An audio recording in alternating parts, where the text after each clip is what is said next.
Salut à tous, nouvelle vidéo aujourd'hui. Je pense que je ne l'ai pas faite celle-là encore sur la chaîne. C'est le tournage de Tesson Test, une couronne qu'on va venir recouper après à consistance cuir. Alors faut expérimenter un peu pour avoir le poids de référence. Moi ici j'ai un rondeau qui fait, forcément j'ai pas mesuré avant, 33 cm. Pour mes 33 cm, moi je prends 1,2 kg, grès ou porcelaine pareil. Voilà, et avec 1,2 kg, je sais que je vais pouvoir arriver vraiment jusqu'au bord. Alors les Tesson Test, pour ceux qui font de la recherche d'émail, c'est hyper important. Il faut arriver à tourner ça assez facilement pour en avoir des quantités. On sait à quel point ça peut vraiment partir vite quand on commence un peu à décliner, à faire des progressions, des choses comme ça. Donc il faut pouvoir en fabriquer un certain nombre sans être hyper gêné. Alors 1,2 kg ça va, c'est pas non plus des grosses quantités. Là ici je suis un petit peu embêté, je vais être obligé de forcer un peu moi parce que j'ai pris ça dans un reste de pain de terre qui était un petit peu plus sec. Donc du coup je suis obligé de forcer un peu.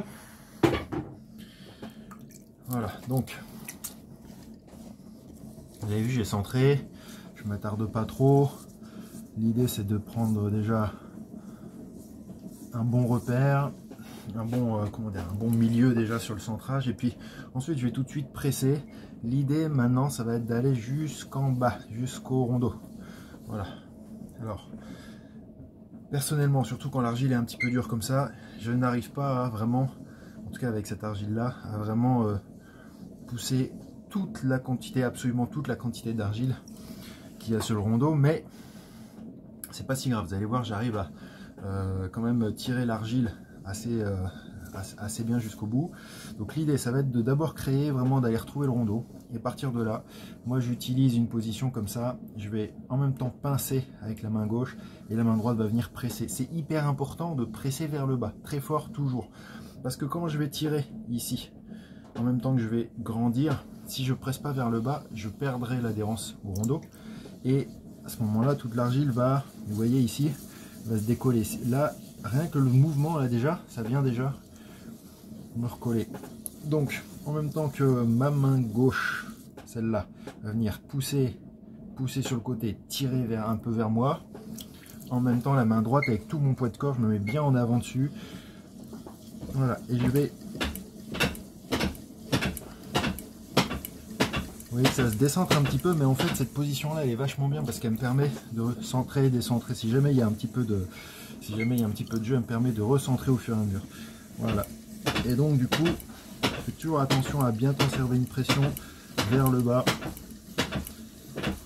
Et en même temps ici, j'appuie sur ma main pour que mon doigt, mon majeur qui est ici en contact avec l'angle là, que lui, il laisse le moins d'argile possible sur mon rondeau. Alors c'est un rondeau en bois, ce qui fait que du coup ils sont pas non plus excessivement plats. Voilà, et vous allez voir, j'emmène mon boudin jusqu'à l'extérieur, le bord extérieur extrême. Voilà, pourquoi? Parce que plus c'est large, plus le diamètre est grand, et plus on pourra faire de petits Tesson Test. En général, j'en fais 24, 3 x 8, 24. Donc je commence par redécouper, après vous verrez ça, redécouper en 4, rebelote en 4 et ensuite en 3.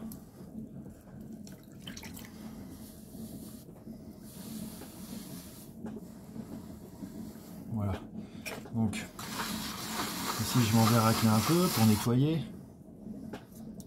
Voilà, là avec l'outil qui est ici, je vais faire un petit coup de propre. Voilà, ici si jamais mon boudin n'est pas centré là, mais je vais le remettre en forme de toute façon. Alors pareil, même pince, tac, comme ça, et ici. Et vous voyez que je vais venir en plus m'aider du bord. Alors tous les tours sont un peu différents, mais je vais m'aider soit de mes genoux, soit du bord, je vais trouver des points fixes, et je vais pouvoir repousser vers l'intérieur, vers l'extérieur, le tout, comme si je faisais une carotte de centrage. Toujours bien mouillé. Et je vais pouvoir absolument bien recentrer. Bon, maintenant je suis content avec ça. L'étape suivante, ça va être de commencer à former. On va faire une forme comme ça. Donc je vais ici venir avec mon index, toujours bien calé. Ici, il faut que ça puisse glisser. Et je vais me mettre à peu près à 5 mm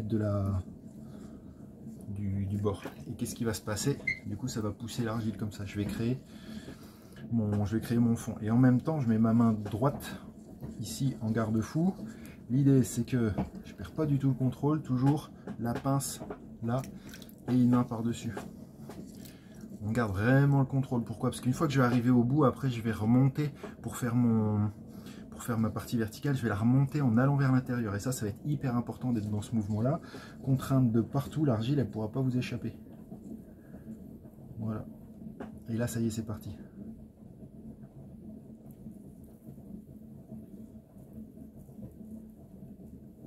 Voilà, c'est ma main gauche qui bosse là. La main droite ici, elle est juste en contrôle. Hop. Ici, je vais remettre un petit coup de plat là. Voilà, je prendrai un petit outil, une estèque ou quelque chose comme ça tout à l'heure.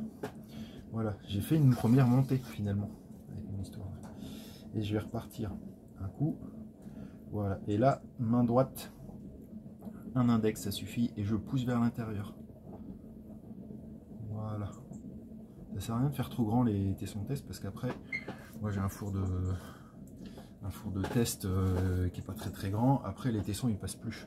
Si on fait les tessons trop grands, ils passent plus en hauteur et ça reste des tests. Alors ici vous voyez sur mon outil, là ici j'ai un arrondi. Je vais utiliser cet arrondi là et je vais venir, voilà, aller dans le fond, remettre un coup de plat. Hop, ici, je vais venir nettoyer le côté. Déjà, d'une part, ça va être plus facile tout à l'heure quand il faudra passer le fil. Je nettoie le bord du rondeau là. Donc, je mets avec mon angle ici, je mets un petit coup de undercut en dessous là. Alors, moi ici, c'est important pour moi. Il y a un petit détail parce que du coup, après, on notera les informations du tesson à l'intérieur, partie préservée et sèche. Et l'émail va venir sur l'extérieur comme ça, donc en plus ce sera facile à regarder. Ça reste une surface verticale, ça va couler comme il faut, mais un côté émail, de l'autre côté information, et ça permet d'éviter d'avoir l'émail qui coule sur les infos. Par contre du coup, comme on a parfois des émaux qui vont couler dans nos progressions, je fais toujours une petite gouttière en bas, donc je vais prendre l'angle ici, et je vais venir ici sur le bas, voilà, et je vais descendre un petit peu, créer une petite gouttière. Voilà, on n'aura pas besoin de se prendre trop la tête. Juste le fait d'avoir une petite gouttière, ça nous permet d'éviter les accidents pour plus tard. Voilà, je vais venir lisser un petit peu. Ok, maintenant, dernière petite chose, ici, j'ai besoin d'un bord un peu propre là. Voilà.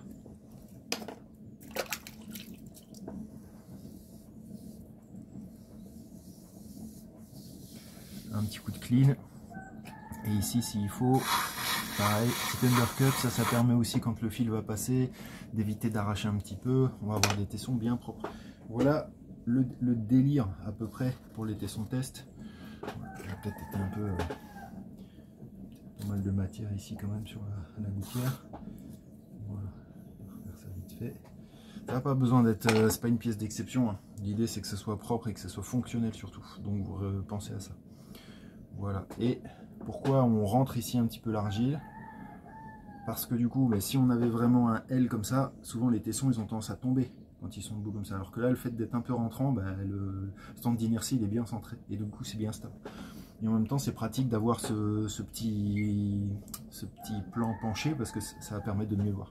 Donc maintenant, un petit coup de fil pour sortir ça. Donc on vient vraiment délicatement sur le bord parce que là on n'a pas beaucoup de surface plate et une fois que ça y est il est emmanché, après c'est bon quoi. Voilà. Et là on touche plus. Et puis la consistance du cuir, je ferai une petite vidéo tout à l'heure. On va venir redécouper dedans. Voilà, tout de suite.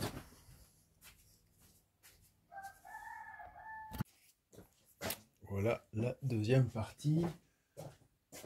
Alors, les pièces elles ont séché cet après-midi.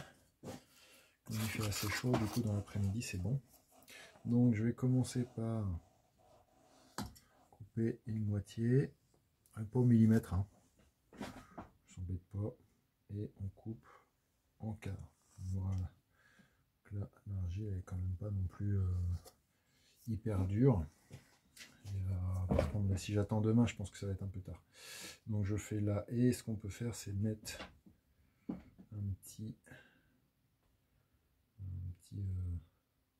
trait comme ça pour voir si on est bon. A priori on vise le milieu, moi ça a l'air pas mal, hein.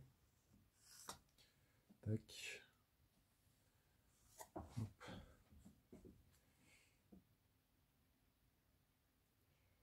Là c'est pas mal.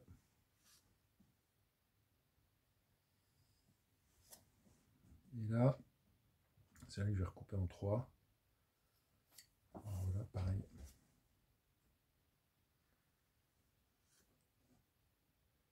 Un petit taquet.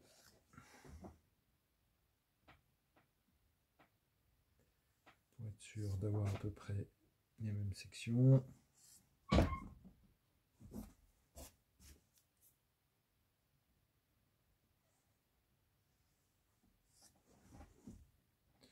Je les maintiens un peu, j'essaye de pas trop les déformer.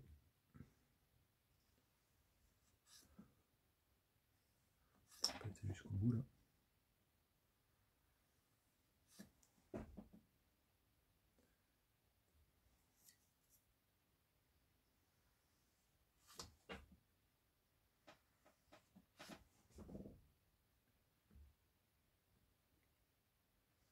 Voilà. Je vise toujours le centre, j'ai toujours mon œil qui va de mon couteau au centre.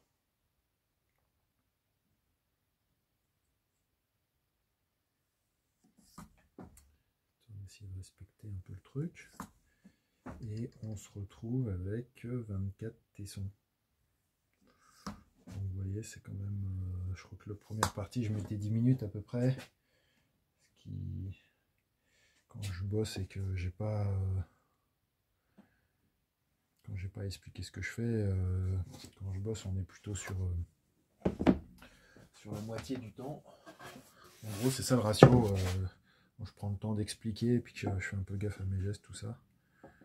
Je prends à peu près 2 fois plus de temps que dans la réalité. Donc si vous voyez une vidéo qui prend 10 minutes, je mets un petit peu plus de la moitié, quoi. Je dois mettre 5-6 minutes, quoi. Voilà. Et puis très rapidement, je les mets comme ça. Je vais les étaler et puis ça va me permettre de les faire sécher très rapidement. Voilà, alors si vous voulez à cette étape là, vous pouvez prendre des petits... c'est un jeu de tampons. Ça vaut vraiment pas cher, ce genre de truc là.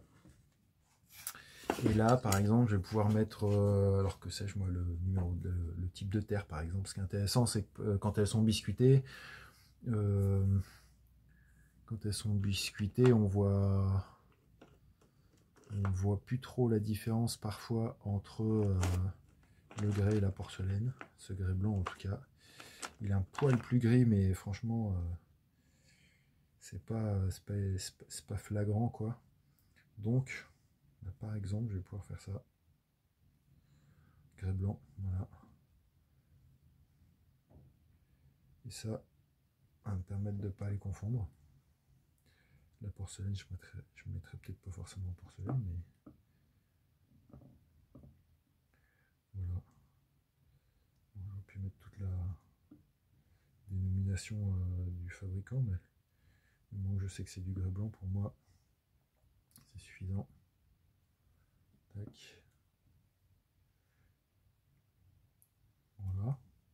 Après, il y en a qui ont leur propre système de nomenclature. Il y a des tampons, j'ai un copain là, qui a chopé des tampons de bureau avec plein de petits chiffres qu'on peut régler, et comme ça il arrive à leur mettre des numéros, et puis en fait tous les tessons, ils ont tous un numéro qui suivent dans l'ordre où il est fait.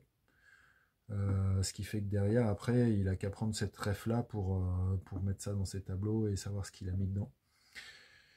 Moi, je fais un label différent à chaque type de test qui a un rapport avec les matières que je mets dedans. Donc j'écris ici. J'écris ici, là, je suis sur le côté. J'écris ici à l'oxyde de fer avec une pointe de cobalt. Et ça permet de garder l'info. Voilà. Après, chacun fait un peu comme il veut. En tout cas, voilà. J'espère que ça vous sera utile. Allez, bonne soirée. Salut.